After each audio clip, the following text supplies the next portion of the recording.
Yeah, we're holding hay. Hay. Page 33. Yeshom shetzorch lasos atzitzis mitzeva talis. That the color of the string should be the same color, not only the material of the garment, but even if the garment's dyed, whatever color it be, the tzitzis should be dyed the same color. Yeah? And the Chaber says people who are very exacting and meticulous in performance of mitzvahs, they do this. But the tzitzis is the same color as the garment. Brown garment, brown tzitzis. Hagov Ashkenazim inogin lasus tzitzis rak levonim. He says Ashkenaz tzitzis are always white. The strings are white, never dyed. Apib godin suim, even though the tzitzis are tied to a colored garment, it's always white. Okay, let's see. Mitzeva talis, mishum ze kelim adveu. That's called beautifying it. Interesting. That the tzitzis should be the same color as the talis. You know, people, lahavdil elf havdolos. Women, they have shoes always match the dress. Same thing. Lahavdil. Yeah. So therefore, zekelim adveu, the tzitzis should be the same color. It's color matched. It's interesting. V'yesh meforshim mishum deminin ze min akonof. Right, it says if you wear another type of, if the tzitzis are not made of wool, it has to be min akonof. It's to be made of the same material as the, right? It's cotton. Use cotton tzitzis. You can only put it on a cotton garment, correct? It's wool. Wool covers every type of garment. Why? Because it says min konof. It's the same material as the garment, right? So they take it one level within that. So if the konof is brown or green or whatever the color may be, so the tzitzis should be min. It's like a takeoff. It's not. Everybody agrees it's not possible, but it's a takeoff of that same concept. But that was real. That was tchelis. It was wool. That was wool. It was wool. It was wool. That was a beged semer. What? No. He asked if the garment is dyed tchelis, do you have to put tchelis on the tzitzis? But over there, definitely, the garment itself was wool and the tzitzis were wool. Abib Godim Tzuim, but he says Minig Ashkenaz is that even when you have colored garments, we do not dye the tzitzis. Because Mokoro Lemedagdi Glasus Daf Gedal Kantos Otals Cotton Lovon Kidei Sheyotzi De Akoshias Tzitzis Lovon. He says something interesting. He says rather than getting involved in this kind of question, should the tzitzis be the same color? A person his talis cotton should be what? Should be white. So if it's white, everybody agrees. Even the Mechaber agrees that tzitzis are white. So you're not getting involved. But if you have a dyed undershirt or whatever they wear, whatever they call it, or talis cotton, it's dyed, then you're getting involved in the shayla. According to the Mechaber, it's lacking zekel vadveu, or it's lacking in min konof. Gami shum d'chsiv u'levushe kislak chivur. It's a pasuk. It says regarding the Navi when he would see Hashem, his garment. It was what? It was a white garment. Mashesvasa beged came tchelos betalisi shalonu.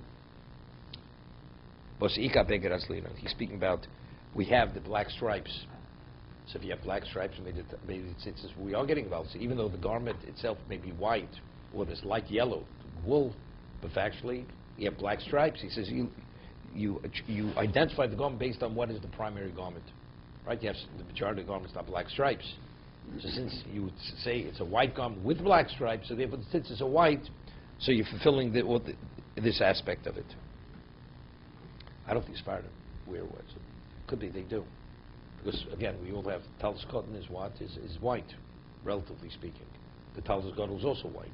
But sometimes these people come back from Israel with a quadruple quad green, every color, stripes, multicolor. Right? This hardly, and the majority is not white. So what color, psychedelic tzitzis, But it's totally kosher, right? It's kosher, but you're getting involved in this. What color should the tzitzis be? It's something to introduce. You can market a new level of tzitzis. Tzitzis matching this kind of dollars. Alan. Okay. Okay.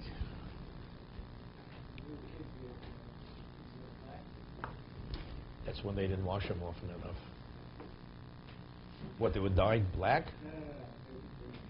I got it. I knew that was your sense of humor. Okay. Yishom shein lasus talis shel pishton. One should not make a talis made of linen, because linen, api shein halacha kain, although we don't rule this way, it's machlos b'sham b'siller. Yirei Shamayim Yetze is kula vos talis shel tzemer chelim. A person, very rarely the Mechaber uses the term. The Yirei Shamayim, a person who fears heaven, should do this. He should make the garment of sheep's wool to be yotze according to all the opinions. Shuchai betzitzis min ator, believe people, without a question. Hagol miu mi efsher rak betal shepishon. Let's say the only material he has is linen. It's the only garment he's able to make. He has no other material to make the four-cornered garment. Mutiv shias tal shepishon. Better you should do that rather than not wear tzitzis, right? The tzitzis shel pishon. Then of course the tzitzis have to be made of linen. You can't make wool. You can't have because you're creating shatnez. And any other material, it's not min konof. It's not the same material as the garment. Because it's better rather use linen. You have a linen garment rather than to totally exempt yourself from the mitzvah of tzitzis. Because as we'll see later, Mechaber says the mitzvah of tzitzis is shokol keneged taryag. It's the equivalent of the Targum mitzvahs. Let's see the Mishna Berura. Vov shel pishton, the gozru mishum doziyeh bucher lasos b'tzitzis shel pishton. Ishloch Hashem yasbo gam kein tcheles, vavi yisa kalayim k'shis kasebo b'laylo. Right, there's a problem. He'll want to do, if it's pishton, he'll want to put tcheles on it. And tcheles you can only put on what kind of string? Only in a wool string. So he's going to insert a wool string. And there's no question at nighttime. At nighttime, you can't say Asi Dochlos said. There's no mitzvah at nighttime. Shows ein zman kima mitzvah vavdis manenu ein lo tcheles. But today we have no tcheles, so this whole concern is not a concern. There's not even consideration. A person will put a wool string into the garment. So why does it say that a Yori Shemaim should not wear pishton? Svirlu shkikomakum ein agzer betelo. And this is determined by the Gemara. The Gemara discusses it. Once they legislate, they establish a gzeira, offense, even though the rationale is no longer, it continues because they never rescinded it. It's not initially they said when yes and when not. There's just a little bit of this. They ask the Ramban, famous Ramban, asks a question on the Rambam. The Rambam is of the opinion that lososur, that if one does not fulfill a drabani, you're a violation of a Torah law. Because it says you should not deviate from what they dictate to you. So he asks, according to Rambam, if it's an Issa D'Oraisa, when you violated Rabbanon, we say Sofi D'Oraisa L'Chumra. What is right? What do we only say Sofi D'Oraisa L'Chumra on something which is the Torah? Every rabbinic law is a D'Oraisa. So what do we differentiate that if it's rabbinical or if it's Torah?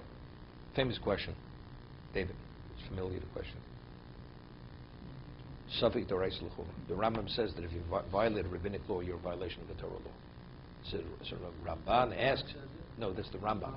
So Ramban asks on the Rambam, if that is the case, every question, rabbinical question, is no different than a Torah question, which cannot be resolved.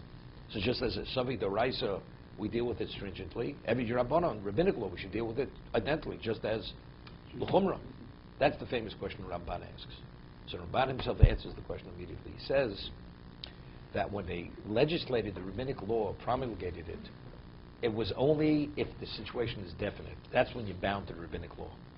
But if it's a question, whether it applies or not, then you're absolved. That's where they initially legislated it. If they just would have said you must observe it, and now you have a question, does it apply or not, then you'd have to be machmir. But that's not what they said. They said if a question should ever arise, you're not bound to what we had said. So that's why we make a differentiation between a Safik Rabbanon and a Safik D'Oraisa. Lulav during the subsequent days, the last 6 days of Sukkot. It's Bein HaShemoshes. And you don't recall, did you take the lulav, did you not take the lulav? Right? Only the first days of D'Oraisa. So they said, if our law, without that we said Zeichel Migdosh, if it's ever in doubt, you have no obligation to address it. That's a subject Rabbanon L'Kula.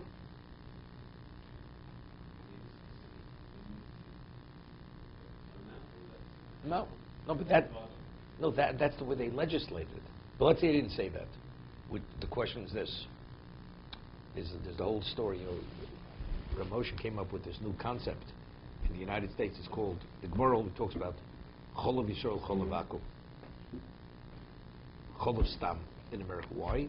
Because of the government supervision and penalties and that, we can be certain that they would not, it's not worth, financially, it's not worthwhile for them to add any other type of milk other than cow's milk, a non-kosher species. But he says that Yorei Shamayim should drink Cholav Yisrael, but you're not in violation. So, but the Chassam Sofer, the way he understands, when they legislated it, it has to be supervised by a Jew. So even if it should come about that certainly it was not added, because it was not supervised by a Jew, you're not permitted to drink it. That's the way they originally legislated the law. See, the question is, how did they originally enact the law? Is it because there's a question? So if you have it now because of circumstances, there's no question, so then you don't need supervision. That's Rav Moshe. But if you say, once they enact something, unless they rescind it and withdraw it, it remains on the books, regardless, doesn't make a difference. Factually, it was not supervised by a Jew. Milk that is not supervised by a Jew, you're not permitted to drink. And that's what the Hasidim, that's what the Hasidim, they go according to the Chassam Sofer, the way he understood it. Therefore, regardless, they will not drink the milk unless it's Cholav Yisrael. Therefore, even in the 50s, where Cholav Yisrael was hardly available, they would travel to farms, bring in milk or whatever it is, at all costs. They would pay for the milk, that it should be a Cholav Yisrael, which the average Jew in America, even observant Jews, did not drink Cholav Yisrael. All the inroads of kashrus were done by the Hasidim in America. Once they did it, like organizations like the OU, they went and they expanded it, do it on a commercial level, factories, all that. But the initial impetus and force that really opened all the venues for kashrus, it was the Hasidim. It was not glatt kosher in America. It was Hasidim.